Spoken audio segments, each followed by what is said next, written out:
Okay guys, once again I have to start the video up in a little bit of a different way. I just want to kind of explain something. There was something that happened and I feel like I left something out, and I just want to show you guys, okay, what happened. So I explained to you guys in a different video about my mom's cancer medication and how it was denied and we had to try another one and whatever, and how it was being delivered to my brother's house, and my brother kind of just took charge. And, I don't know if I'm making this clear at this point going through the story, but, my brother was not helping out at all for months. The whole time pretty much my mom was sick. Now all of a sudden it's like we're in the 11th inning, and all of a sudden he wants to not only help out, but take charge. Somewhere along the lines, caring for my mom became a competition. And and I don't feel like it was my brother who was doing this, because in reality, my brother is just not a take charge type of person. In the past, before his wife was around, even when he was with other women, other girls that he was with, he would call me up and always be like, oh, you going to the family party? Like, what time are you leaving? What time are you going to be there? Oh, you going to this one's funeral? Should I go? Like, he always had to call me up and ask for my opinion, because he's not very good at making decisions, even simple decisions, and he's just not the type of person who's going to take charge and start taking care of things the way he did. Our family had a certain way that we operated, and I was always kind of the one who made the plans and did this kind of shit. So for him to all of a sudden be taking charge and, doing it in a way where it's sneaky, it's not like he's trying to work with me as a team and, we're asking each other questions and we're keeping each other up to date. He's just kind of taking over. And, then when I started asking him questions, he started getting very defensive and angry. And I know why. Because I know his wife is basically controlling everything and sitting over his shoulder and telling him what to say to me and telling him what to write to me. And you guys might think I'm crazy, but as you'll see, as the story progresses, you'll see that I was 100% right with that.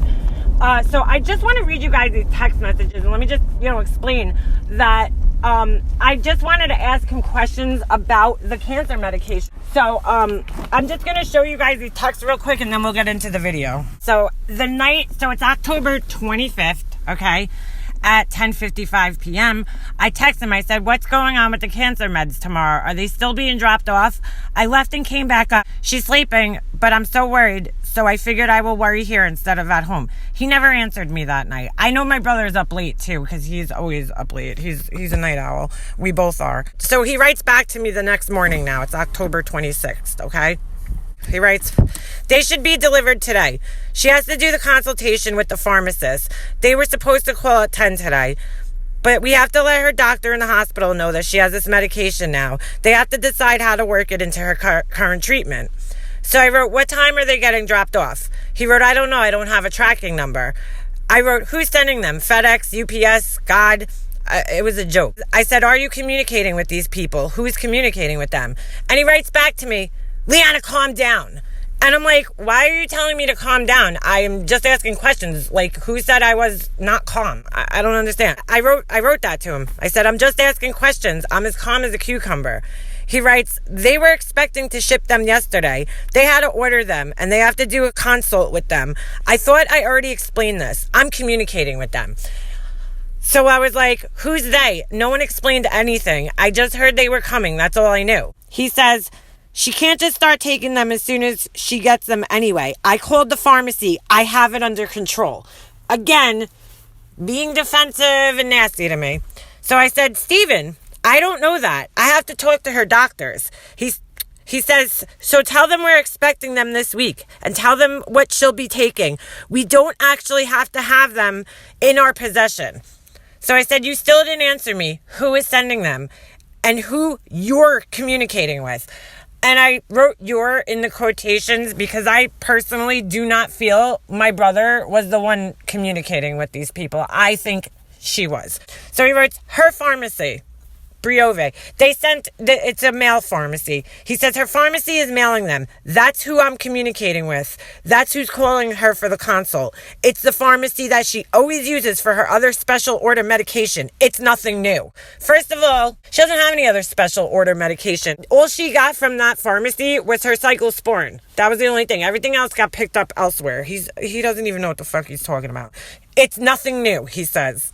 So I wrote back to him, so why couldn't you just say that? I'm not understanding what the big deal is by me asking.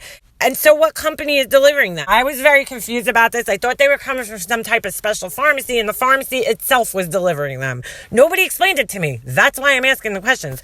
So he writes back to me, Leanna, I don't know what company is delivering them. They're supposed to come today. If they don't, I'll follow up. I said I have it under control.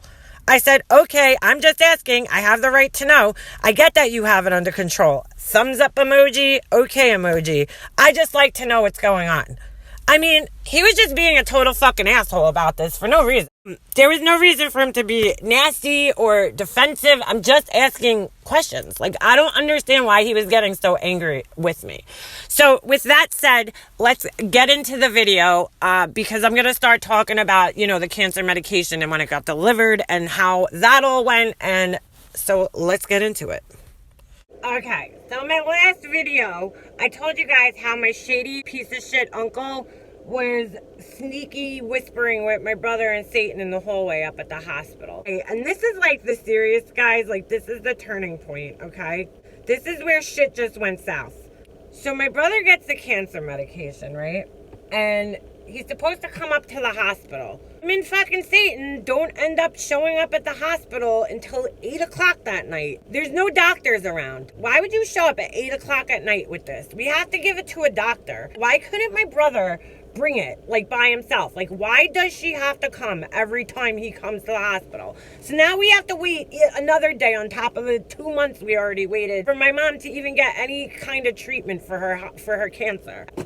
They bring it up that night and they pull it out and they opened it, which I thought was weird. I'm like, why'd you open the cancer medication? I don't understand. She brings the cancer medication in. They go to leave and they pick the cancer medication back up and go to take it with them back out of the hospital. And I'm like, what are you doing? Her and her daughter and everything, they all walk out the hallway and my brother's like still in the room saying goodbye. I'm like, Steven, leave the cancer medication with me. I'm going to be up here during the day tomorrow. Because I'm like, I'm not leaving it with them again so they can show up at fucking 8 o'clock at night when no doctors are around. Give me the cancer medication. He gets like all huffy and puffy and he stomps his feet down the hallway. And she was probably so pissed that he gave me the cancer medication. But I was like, I don't care. It's my mother. I'm taking her cancer medication so I can make sure it gets to the doctor. So, okay. So they give me the cancer medication. And that day, I guess, was pretty uneventful.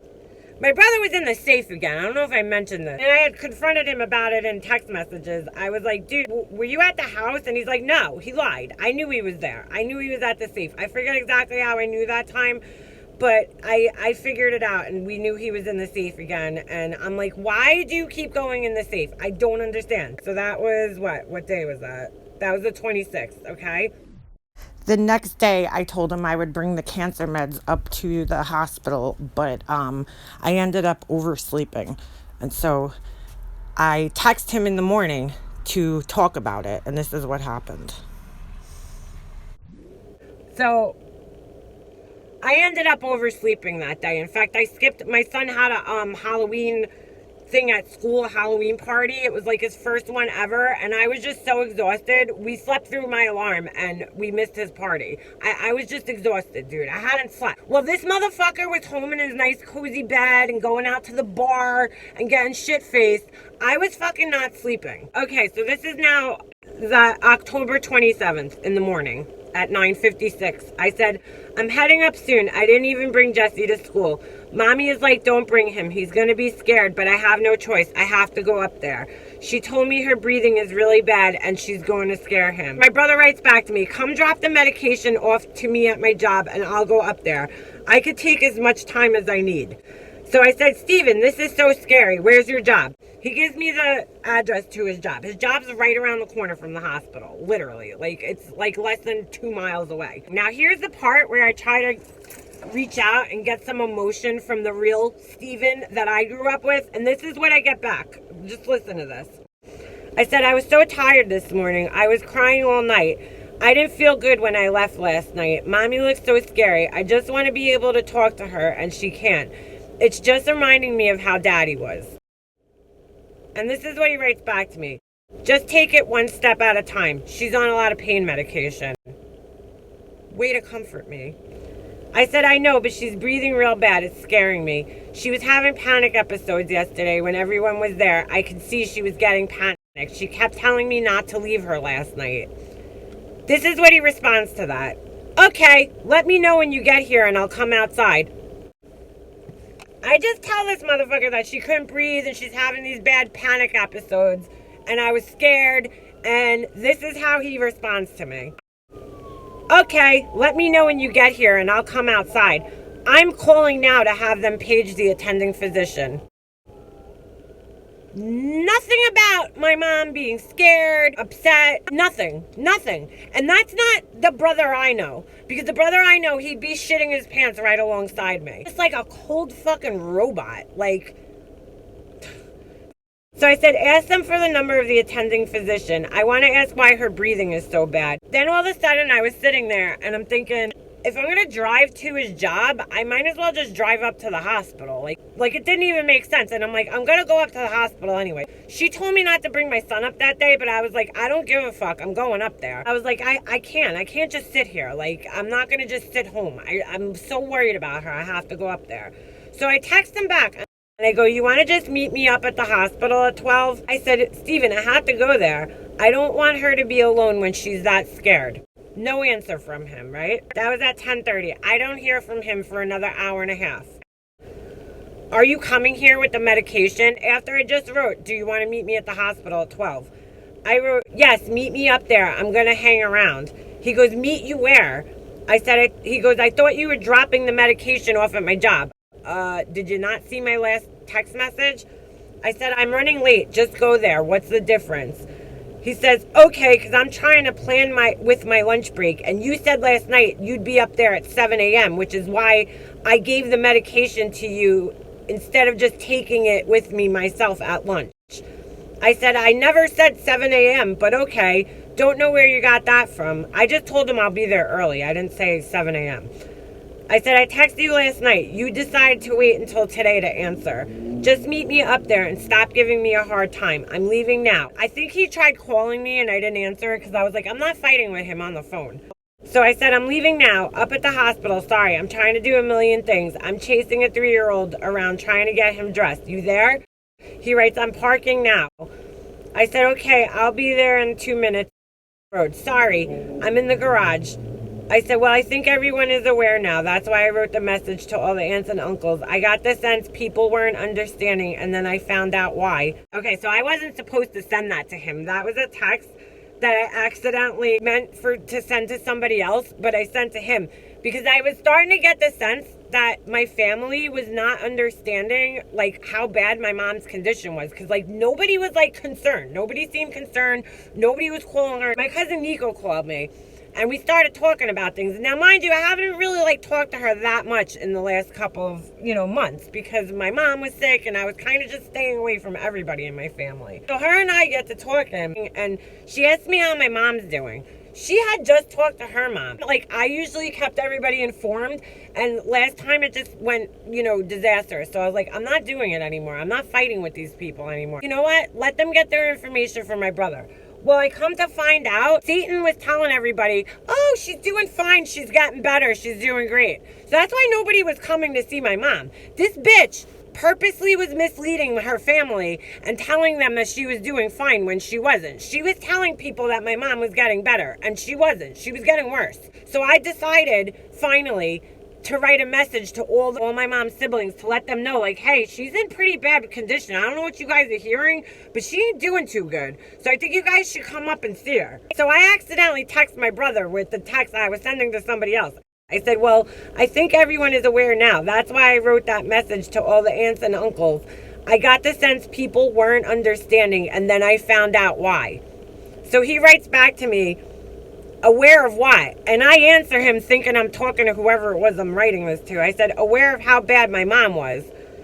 And like, he didn't even ask anything. He just wrote, she's on 17, but meet me in 12 so I could take care of the medicine. Everyone knows you don't want to panic everyone, though. Oh, so let's just tell them that she's doing great because we don't want to panic everybody. Let's just lie and say she's doing great because we don't want to panic everybody. So he goes, you don't want them driving while crying and getting into accidents. I don't even know what the fuck that means. I said, I'm not. That's why I told everybody to come see her. Go to 12. Sorry, last text wasn't for you. All right, so here we go now. We got to the hospital. My mom's up in the dialysis unit, okay? Which was on a different floor. I brought the medication with me. It's me, my brother, and my son. We're all in this little waiting room that they had at the end of the hallway, right across from the elevators. They have meetings in there with the doctors and the families and shit. It's like a family room, waiting room. My brother was so weird that day. I'm trying to just like have normal conversations with him, even though I want to punch him in his fucking big nose. My son is trying to talk to him, and he's like fucking once again, he's like this the whole time. The whole fucking time we're sitting there, he's glued to the phone. And he's like all nervous. He's like all jumpy, like he fucking smoked crack or something. Like, I'm like, what the fuck is with this? Like, why are you so nervous around me all of a sudden? My son's like, Uncle Steven, check this out. Uncle Steven, look at this. Uncle Steven, Uncle Steven. I'm like asking him all these questions. And my brother's just sitting there. He's like, yeah. Like, not even like paying attention to my son at all. He's all like nervous, and he keeps getting up, and he's like pacing, and his legs shaking. And we're waiting for the doctor to come in, you know? So at one point he gets up, and I see him walk down the hallway towards my mom's room, but I'm like, why is he walking down there? My mom's not even in the room, you know? And then all of a sudden I realize he's on the phone. Oh, he's talking to fucking the boss, Satan, you know? He's got to fucking report every fucking move he makes to her. And he comes back in, and he's like all huffing and puffing, and he's like, oh, you know, where's this doctor? Looking at his Apple Watch, you know, I got to get out of here. I got to get back to work, blah, blah, blah, blah, blah. Keeps telling me every 5 minutes, you don't have to wait here, Liana. You could go up and see mom. You could go up and see mom. And the more he tried to say you could go up and see mom, the more I was like, no, motherfucker, I'm going to stay right here. Why do you want me to go up there so bad? I don't know how many times I have to tell you that I have questions for the doctor and I want to talk to the doctor. You never see these doctors. It's very hard. You know, he's all like jumpy and fidgety and he's trying to get rid of me. And I'm just like, why are you trying so hard to get rid of me? Like, I want to talk to the doctors. How many times do I have to tell you? You know, he's on the phone with Satan. I see him pacing back and forth and all this shit. And he's all like angry and like, I don't know. He was so weird that day. And he goes, oh, I'm going downstairs and getting something to eat. He goes down in the elevator and I'm like just sitting there and I'm like, why is he in such a bad mood? What the fuck crawled up his ass this morning, you know? Holy shit. He comes back up 5 minutes later with no food. He couldn't have eaten while he was down there. He wasn't down there long enough. He was like gone for like, I don't know, 7 minutes, if even. You know, he's still pacing. He's like huffing and puffing, like, you know? It's like, who pissed in your Cheerios this morning? I don't get it. Finally, the doctor comes in and, you know, we talked to him for a couple of minutes, asked him a couple of questions and shit. Fine. He leaves. He just left. He didn't even like go see my mom or anything. He just fucking bounced. So it's about like 3 o'clock now. My husband comes to the hospital to pick my son up, right? Mom's back down in her room at this point, and she's like, oh, you know, tell him to come in. I haven't seen. My mom loves my husband. Loved my husband. Like, absolutely loved him. And she's like, oh, tell him to come in. I haven't seen him. I miss him and this and that. So I was like, all right. Like, she was like doing a little bit better after the second dialysis, right? So my husband comes in and I'm like, I need a break. I've been in this hospital all day. I go downstairs to go smoke a cigarette, right? I was like chain smoking. I'm not gonna lie. So I smoke one cigarette. I light up the next one. I'm like halfway through it, and all of a sudden I get a text from my husband, and he's like, Deanna, come upstairs, social workers in the room. And I'm like, what? Then all of a sudden my husband calls me, and he's like, Deanna, get up here right now. Get up here right now. I throw in my cigarette, I run up, I have to wait for the elevator. It's like this whole big process. I get up, and I go down the hallway, and my husband is like this. He has my son, and he's like walking like furiously. I've known my husband for a long time. I've known him for a long time. I've known him since I was young, like in high school. You know, we've been together as a couple for like 10 years almost at that point, you know? And I never saw him fucking angry the way he was angry this day. Because he's not like one of those guys. He's not like a tough guy, you know? He's like a pretty rational dude. I'm the asshole in the relationship, really. He pulls me down the hallway now, right? We get all the way down by the elevators. The nurses are coming over. I'm like, Chris, what the fuck is going on? He's like, if your brother fucking comes here, I swear to God, Leon, I'm gonna fucking knock him out, punch him right in the face. And I'm like, what the fuck happened, right? So the nurses are coming over. They're asking me, they're like, do you want your brother kicked out? We'll put him on the restricted list. And I'm like, no. I'm like, well, what the hell's going on? I'm like, no. So I go back in my mom's room real quick. I'm like, Mom, we're going to go downstairs and get a drink, right? She has no idea what's going on at this point. My mom was like totally just la-la land clueless. My husband and I go down on the elevator. We get downstairs and he tells me what happened. Like, Liana, I never saw anything like it in my life. Apparently, my husband was sitting in the hospital room talking to my mom. Everything was cool. As he's sitting there, this lady pops her head in the room and she goes, oh, are you Steven? My husband goes, no, I'm the son-in-law. And she goes, oh, I thought you were Steven. My mom goes, what are you looking for my son for? Like, she's all confused. And the lady's like, oh, your son made a meeting with me today because he wanted to talk about the healthcare proxy. He made a meeting with me during his lunch, but I missed it. I couldn't make it. I got tied up. And all of a sudden it was like, bing, like a light bulb went off in my head. I'm like, that's why he kept trying to get me to go upstairs. He didn't want me to come to the hospital. He's telling me to meet him at his job. He had this meeting set up without me.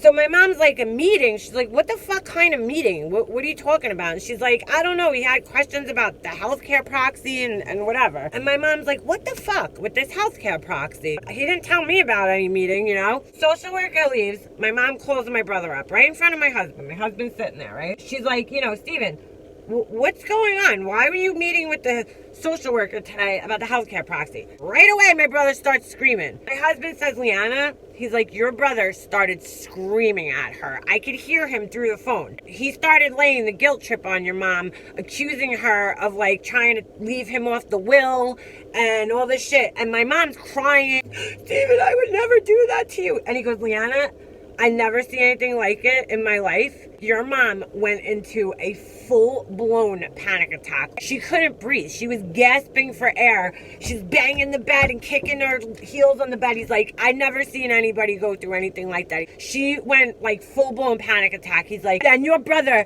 set it off. Like, he's like, dude, that was the scariest shit I've ever seen in my life. And your brother is the fucking reason because he was fucking guilting her. And he started going off about my brother. He's like, I saw it with my own eyes. I saw him giving your mom a hard time. He was well aware that she was going through these panic attacks at this point in time, okay? Well aware. I read you guys the text messages. He knew that she was going through these panic episodes and like where they couldn't get her to breathe and she thought she was gonna die. And you keep fucking talking about wills and healthcare proxies and getting your affairs in order and all this bullshit.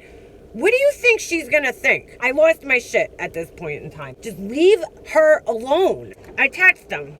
I said, Steven, what's going on with this healthcare proxy bullshit? You just sent mommy into full-blown panic. I said, me and my husband were sitting right there. I wasn't really sitting right there. I said, we heard everything. Stop making her feel guilty. I'm going to tell you something. Your wife was out of line last week asking about healthcare proxies numerous times, and now you got mommy scared. You're making her think she's dying. If you want her to live, stop. You think I don't know what you're trying to do? Steven, I'm not stupid. I told you I would talk about it with you. Why is it still a problem? Don't bring her up here tonight. Do yourself a favor. Have some fucking respect. He tried calling me and I didn't answer. And he goes, text muscles, talk to me like an adult. I wrote back to him, Daddy would be rolling in his grave. So this motherfucker called me up and I started screaming at him. I'm like, you fucking asshole, you fucking piece of shit. Leave her the fuck alone. If you don't know what's good for you, leave your fucking wife at home. Do not bring that fucking cunt here tonight. I'll beat the shit out of her. I like lost my shit at this point in time. Why are you doing this to our mother? Leave her alone. Dude, I lost my shit. I admit it. I fucking went ballistic on him on the phone that night. And on top of that, the safe and the will. And I didn't even bring that shit up. Now he's been in this my mom's safe twice, not once, twice. And I'm like, listen, you need to fucking stop. Do not bring that fucking bitch up here tonight. Fine. So we go back in the room, and my mom had no idea what happened. She was like floating in La La Land. She's like, oh, what's going on? You know, we're like, oh, nothing. We went downstairs. There's nothing to eat, you know, whatever. We made up some story. She didn't know this whole big commotion was going on with the nurses and this whole thing about getting my brother kicked out of the hospital and all this shit. It's like 8 o'clock at night. I'm outside smoking a cigarette, okay? There was like this little bus station that I used to hide in. And I see this like fucking Dodge Durango, like Dukes of Hazzard flying over the fucking speed bump. And I'm like, oh my God, it's fucking Satan. She's driving always. My brother's sitting bitch in the passenger seat. She like fucking Dukes of Hazzard flies over this fucking speed bump. I'm like, what the fuck is wrong with this bitch? Drops my brother off like she's his mother. I'm like, why can't he drive himself to the hospital? When he came at night without her, she dropped him off. He has his own car. Why can't he drive? Oh, why? Because you can't control how long he stays. I'm like, dude, this is sick. He's a grown man and he can't even sit at the hospital with his mother. I got back up in the room before them, thank God, right? I'm totally calm, cool, collected. I don't say a word. We're both just sitting there with my mom. This is the first time me, him, and my mom are alone. It was quiet in the room. We're just sitting there watching TV. All of a sudden, my mom's like, Steven. My mom. I swear. So, what's up with you and this healthcare proxy stuff? Why, Mom? Right away, my brother starts getting crazy. Ooh, I just want to know. I just have questions. Blah, blah, blah. What's the big fucking deal? Why'd you make me out of the healthcare proxy? He starts flipping the fuck out. Now, I'm just standing there like this. I'm watching them. They're screaming at each other in the hospital. And I'm just like, oh my God. Why are they fighting about this again? So I'm just standing there. I swear over my son, I didn't say a fucking word. Finally, he's like, oh, I didn't know what a healthcare proxy is. And I'm like, okay. You're such a liar, dude. You're such a bad liar. My brother's the worst liar on the planet. He's got a lot better. Satan's trained him. Satan has definitely trained him to become a better liar, but he still sucks. He's like, oh, I didn't know what a healthcare proxy was. I just wanted to know what it was. And I'm like, okay. All I said to him, I turned around and I said, Steven, if you wanted to know what it was, all you had to do was ask me. I would have showed you paperwork. He turns around to me. I swear to God, it was like the fucking devil. He turns around like this in the chair, and he's like, I don't have to fucking ask you for anything. And I was just like, I went like this. Exact words, verbatim. I went, that's psychotic. And I walked out of the room, okay? I get up to the fucking elevator bank, which is about a good 20, 30 feet away from my mom's room. I could still hear this little baby bitch carrying on about the fucking healthcare proxy. At that point in time, I did not understand why these people were so concerned about this healthcare proxy. Now I understand it. It took me a long time to finally figure out what the problem was. But at that time, I was just like so confused. I was like, I don't get why he's so worried about this healthcare proxy. So I left the room. They're screaming at each other. And I'm just like, holy shit. Wait, I tell you guys, I tried to do everything I could to shelter my mom from this shit. She didn't need this stress. This woman is panicking, worrying every single day that she's dying. Stop worrying about healthcare proxies. She had a will. He knew that. I didn't understand. I just didn't understand what was going on. I'm going to end this video here and come back in the next one because after this, shit just popped off and got like 1,000 times worse. So...